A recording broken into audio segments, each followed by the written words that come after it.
Hai guys, tunggu udah klik video ini.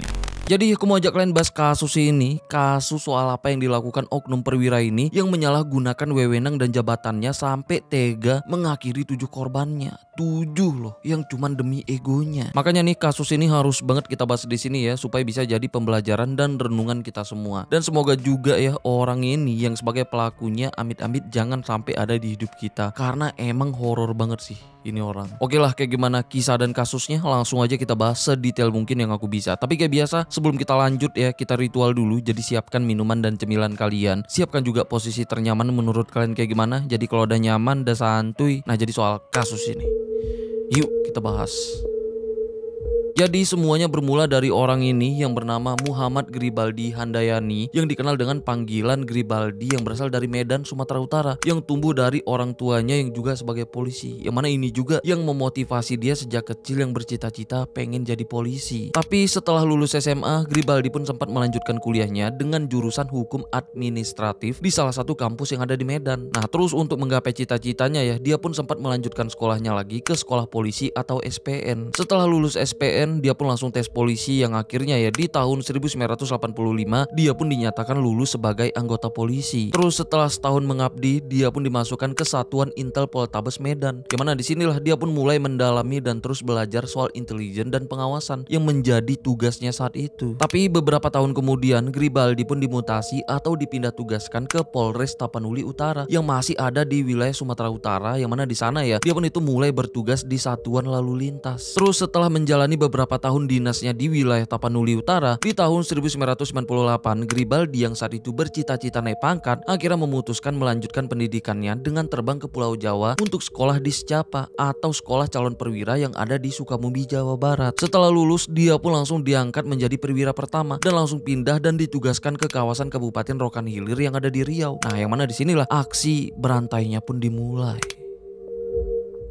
Selama bertugas di Rokan Hilir Riau, Gribaldi ini tuh sering mengelilingi wilayah Rokan Hilir untuk kepentingan dinasnya. Nah, karena ini ya dia pun nyewa mobil sekaligus supirnya yang bernama Rusdi, yang kebetulan juga berasal dari Medan. Awalnya Gribaldi dan Rusdi ini akrab, cerita panjang lebar, bahkan bercanda tuh karena mereka yang sama-sama berasal dari Medan. Tapi saat mereka sedang dalam perjalanan yang cuman berdua ya, di tengah-tengah obrolan dan bercandanya, Rusdi ini sempat ngomong kalau Gribaldi yang bermata sipit dan berkulit putih itu mirip kayak keturunan Tionghoa. Ternyata secara diam itu ngebuat Gribaldi tersinggung dan kesel. Nah, karena inilah Gribaldi yang merasa Rusdi terlalu berisik, ditambah dia yang diam-diam pengen merampas mobil milik Rusdi yaitu Toyota Kijang. Jadinya dia pun langsung nyuruh Rusdi ngebawa dia ke sebuah hutan yang ada di kawasan Bagan Batu wilayah Rokan Hilir. Nah, Rusdi yang masih nggak sadar ya kalau Gribaldi sebenarnya udah punya rencana lain, langsung nyetirin mobilnya ke sana. Sampai di kawasan jalanan yang sepi dan kebetulan Rusdi juga sempat minta izin berhenti karena mau buang air kecil ya. Disitulah tanpa basa-basi Gribaldi pun langsung ngeluarin pistol dinasnya dan melepaskan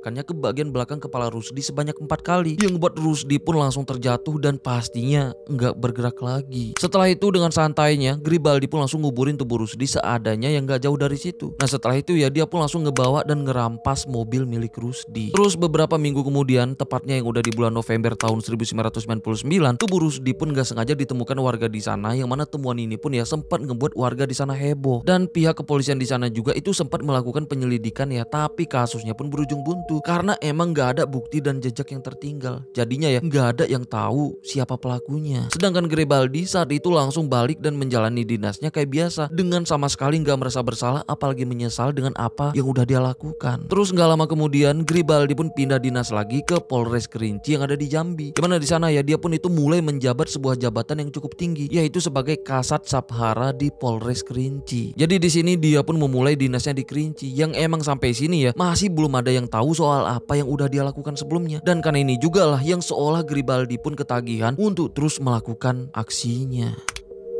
Jadi setahun kemudian, tepatnya di tahun 2000 ya, saat usianya yang udah 34 tahun, Gribaldi yang sebenarnya saat itu udah punya istri dan 3 anak, justru mulai menjalin hubungan selingkuhnya dengan wanita lain yang bernama Yeni Farida, yang saat itu sebagai mahasiswi di salah satu perguruan tinggi di Jambi. Tapi setelah beberapa bulan menjalin hubungan gelapnya, ternyata Yeni saat itu hamil akibat ulahnya Gribaldi, yang mana ini pun ngebuat Yeni stres karena banyak yang dia takutkan. Takut ketahuan sama keluarganya, dan pastinya takut cita-citanya jadi sirna karena hamil di luar nikah. Jadinya Awalnya Yeni pun cuma mau tanggung jawab Garibaldi untuk menikahi dia karena dia takut dan malu kalau nantinya melahirkan dalam kondisi tanpa suami. Jadinya ya Yeni pun mulai nuntut tanggung jawab. Sedangkan Garibaldi yang saat itu sebenarnya udah punya istri dan anak ya pasti nolak. Nah tapi karena Yeni terus mendesak tanggung jawab ya akhirnya karena inilah demi menjaga reputasi jabatannya akhirnya ya dia pun merencanakan untuk menghabisi Yeni. Jadinya di tanggal 5 November yang masih di tahun itu ya Garibaldi pun ngajak Yeni ketemuan dan jalan-jalan ke wilayah Kabupaten Siak yang ada di Riau. Nah terus pas mereka yang memasuki jalanan sepi yang ada di wilayah Kandis Kabupaten Siak, Garibaldi pun langsung menghabisi Yeni dengan cara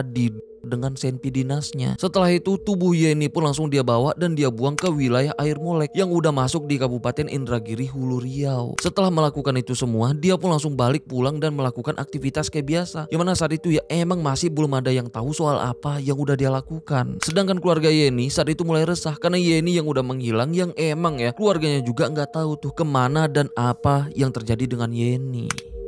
Terus 2 tahun kemudian yang saat itu udah di tahun 2002 yang mana saat itu Garibaldi yang udah dinas di Polda Jambi ya itu sempat ngalamin kecelakaan yang nabrak seorang pria yang bernama Fahmi yang akhirnya Fahmi pun di tempat ya karena kecelakaan itu. Awalnya Garibaldi pun sempat bertanggung jawab ngurus sampai ke proses pemakaman. Nah tapi karena ternyata Fahmi saat itu yang sebagai tulang punggung keluarganya, apalagi istri Fahmi yang bernama Gusmarini ya yang ternyata sedang mengandung 3 bulan, ini pun ngebuat mereka semua bener-bener marah sama Garibaldi. Tapi demi semuanya nggak berlanjut ke ranah yang lebih serius, apalagi ngingat Garibaldi juga yang seorang polisi dengan pangkat yang cukup tinggi, jadinya ya Garibaldi pun minta maaf ke Gusmarini yang sebagai istri korban dan juga menjanjikan akan memberikan santunan sebesar 15 juta. Karena emang gak ada pilihan lain, Gusmarini pun terima dan nunggu janji santunannya. Nah tapi ya setelah itu semua Garibaldi ini malah hilang kabar yang seolah langsung ngelupain janjinya kayak gitu aja. Nah karena ini ya Gusmarini pun itu mulai terus nagih janjinya. Sedangkan Garibaldi yang merasa tertekan dan takut reputasinya hancur karena masalah ini ya akhirnya disinilah Garibaldi pun mulai nyari cara dan mikir jalan keluarnya. Nah karena sebelumnya dia yang terus berhasil menghabisi korban-korbannya, akhirnya ini pun lagi-lagi dia jadikan sebagai jalan keluar dan mulai nyari cara dan merancang rencananya untuk menghabisi Gusmarini. Terus setelah rencananya bulat, Garibaldi pun langsung menghubungi Gusmarini yang seolah ngasih kabar baik, yang mana katanya ya dia akan ngasih uang santunannya yang udah dia janjikan. Dan Garibaldi juga nawarin apakah Gusmarini ini mau diangkat jadi PNS karena saat itu katanya di wilayah Pekanbaru ada buka lowongan PNS dan dia ngaku bisa membantu Gusmarini untuk lolos PNS. Pastinya ini pun ngebuat Gusmarini seneng dan langsung setuju dan mereka pun yaitu langsung buat janji ketemuan. Tapi sebelum pergi nemuin Garibaldi, Gusmarini ini tuh sempat pamit dengan keluarganya di rumah yang pamit akan ketemu dengan Garibaldi yang bersedia bantu dia jadi PNS. Karena ini ya keluarganya pun ya ikut seneng dan ngizinin dia pergi. Akhirnya di tanggal 5 Juli tahun 2002 mereka pun ketemu di wilayah Bagan Batu yang ada di Kabupaten Rokan Hilir Riau. Yang mana mereka ketemuannya yaitu di tempat dengan wilayah yang sepi. Dan disitulah Garibaldi pun langsung ngeluarin senpi dinasnya dan langsung bagian kepala Gusmarini sebanyak 7 kali di bagian kepalanya. Setelah itu dia pun langsung nguburin tubuhnya di situ. Nah terus setelah semuanya beres ya, dia pun itu langsung balik ke rumahnya dan melanjutkan aktivitasnya kayak biasa. Jadi setahun kemudian, tepatnya di tahun 2003, Garibaldi yang saat itu udah pindah dan bertugas di Riau, itu sebenarnya udah beberapa kali nikah cerai. Yang mana saat itu ya Garibaldi ini itu sedang tinggal dengan istrinya yang kesekian yang bernama Nurmata. Tapi di tahun itu Garibaldi dan Nurmata sempat bertengkar hebat karena Garibaldi yang nuduh Nurmata selingkuh. Yang mana akhir pertengkaran mereka pun ya Garibaldi ini pun langsung menghabisi Nurmata dengan cara diculik di rumah mereka yang ada di Desa Kemang, Kabupaten Pelalawan, Riau. Setelah itu untuk menghilangkan jejaknya, Garibaldi pun membakar tubuh Nurmata di sana yang emang aksinya ini ya benar-benar berhasil dia lakukan tanpa ada yang curiga. Dan setelah itu ya dia pun langsung pergi dari sana dan balik tinggal dan dinas ke Jambi.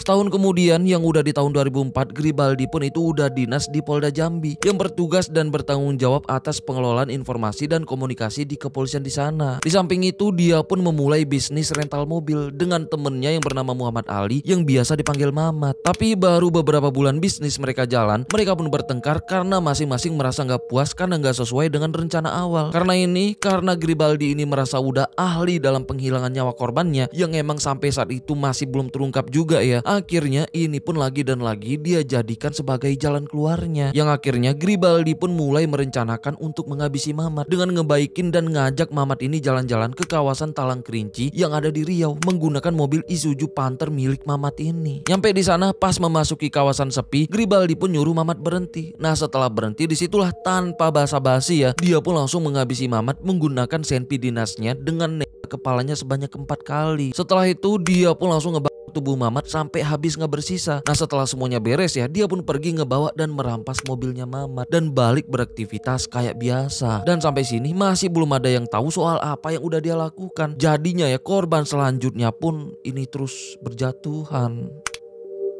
Jadi yang masih di tahun itu ya, di tahun 2004, saat itu Gribaldi ini menyalahgunakan jabatannya untuk menjadi calo di seleksi penerimaan anggota Polri di sana. Yang mana saat itu Gribaldi ini kerjasama dengan satu temennya yang bernama Ngadimin yang sebagai wartawan untuk menjalankan bisnis calonya. Dan saat itu Ngadimin inilah yang bertugas untuk memungut uang sogokannya sebesar 50 juta per orang. Tapi di tengah bisnis yang berjalan, Gribaldi dan Ngadimin pun itu sempat bertengkar karena adanya ketidakcocokan di antara mereka soal pembagian hasil. Karena dia kesel dengan Ngadimin dan juga merasa Ngadimin juga udah tahu semua kebusukannya soal bisnis calonya, dan dia juga tahu ya kalau Ngadimin seorang wartawan yang bisa aja ngancam reputasinya. Jadinya Gribaldi pun langsung berencana menghabisi Ngadimin dengan ngajak Ngadimin ini ketemu untuk ngomongin perkara bisnis mereka. Karena ajakan itu Ngadimin pun setuju, dan di tanggal 31 Juli tahun 2004 Ngadimin pun itu sempat pamit dengan istrinya. Setelah itu ya dia pun ketemu dengan Gribaldi dan mereka pun sempat ketemuan di Desa Babat yang ada di Kabupaten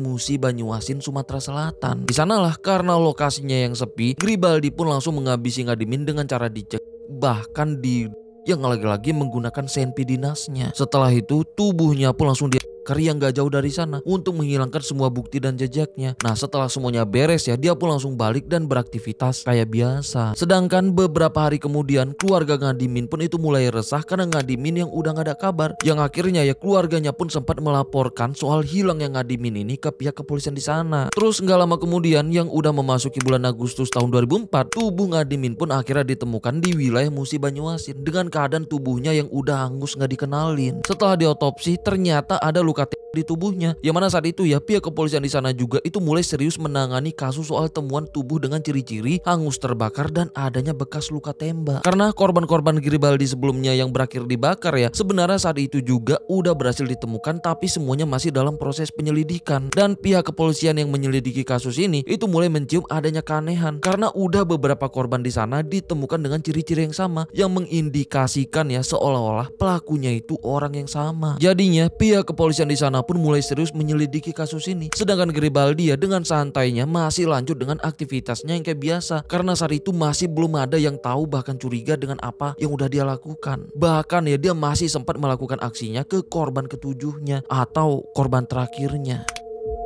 Jadi saat itu yang masih di tahun 2004, Gribaldi juga itu sempat kenal dan dekat dengan seorang wanita asal Jambi yang bernama Listi. Yang saat itu ya Listi ini tuh punya mobil Jimny Katana yang selalu dia bawa. Ngelihat itu Gribaldi pun langsung suka, bukan dengan orangnya tapi dengan mobilnya. Karena ini ya Gribaldi pun langsung merancang rencana untuk menghabisi Listi untuk merampas mobilnya. Jadinya setelah mereka dekat ya, Gribaldi pun langsung nawarin Listi untuk menjadi PNS karena dia ngaku katanya bisa meloloskan Listi menjadi PNS. Dengar tawaran ini, Listi pun langsung tertarik dan Gribaldi pun langsung aja ketemuan dengan nyuruh Listi bawa berkas ijazah bahkan surat-surat mobilnya yang katanya cuman untuk dijadikan jaminan aja supaya urusannya lancar. Listi yang percaya langsung ngebawa semua berkas yang diminta, dan sebelum pergi ya Listi juga itu sempat pamit ke ibunya dan sempat janji kalau nanti dia pulang akan bawa oleh-oleh untuk ibunya. Setelah itu tepatnya di bulan Desember tahun 2004, Listi pun pergi menggunakan mobilnya yang akhirnya ya mereka pun ketemuan di Jalan Lintas Timur Sumatera kilometer 73 yang ada di wilayah Bayung Lincir, Kabupaten Musi Banyuasin, Sumatera Selatan dengan lokasinya yang sepi. Yang mana disitulah di dalam mobil Gribaldi pun langsung menghabisi Listi dengan cara dicek.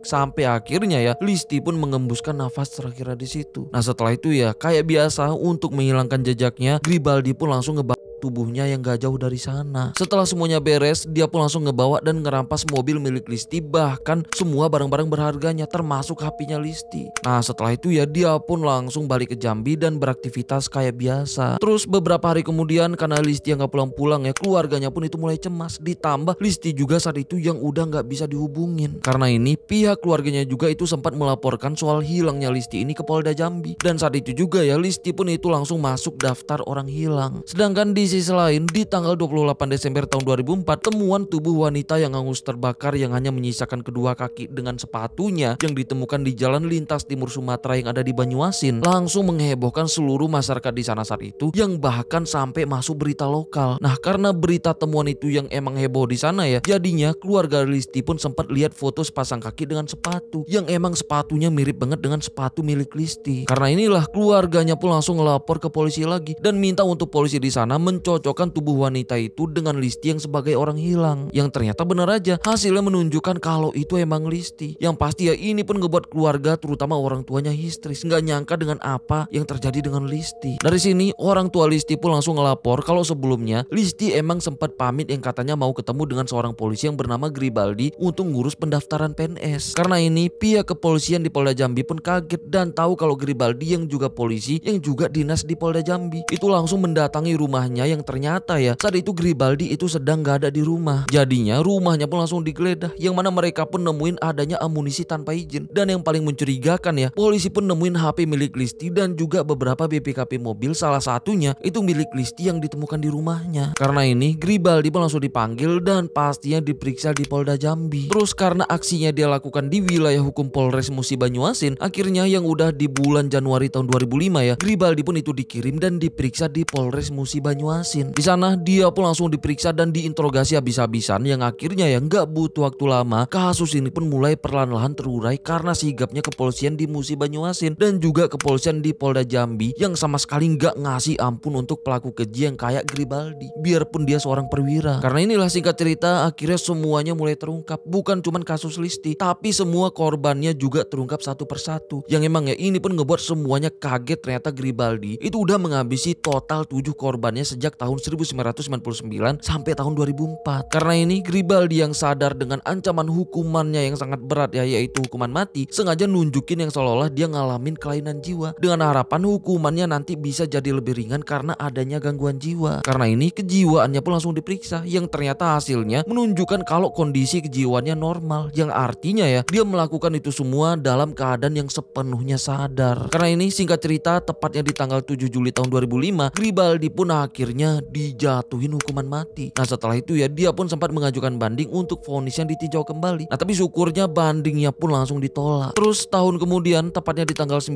Juli tahun 2006 Gribaldi pun akhirnya dieksekusi mati. Dan setelah itu ya dia pun dimakamkan di TPU Sukamulya yang ada di Pekanbaru Riau. Dan itulah akhir dari kisah dan kasus soal apa yang dilakukan oknum perwira ini, yang syukurnya ya di kasus ini sama sekali nggak ada neko-neko. Biarpun Gribaldi ini oknum polisi dengan pangkat dan jabatan yang nggak bisa dibilang rendah, bahkan hukumannya pun instan yang langsung dieksekusi setahun setelah vonis. Tapi dibalik itu semua ya, semoga dari kasus ini ada pembelajaran yang bisa kita petik, dan semoga kedepannya kasus-kasus kayak gini jangan sampai terjadi lagi untuk siapapun dan dimanapun itu. Amin. Oke lah, sampai sini aja pembahasan kita soal kasus ini ya. Sampai ketemu di kasus-kasus selanjutnya karena aku udah siapin beberapa kasus yang kayaknya harus kita bahas di sini juga. Oke lah, aku Rizky Wadiono. Bye.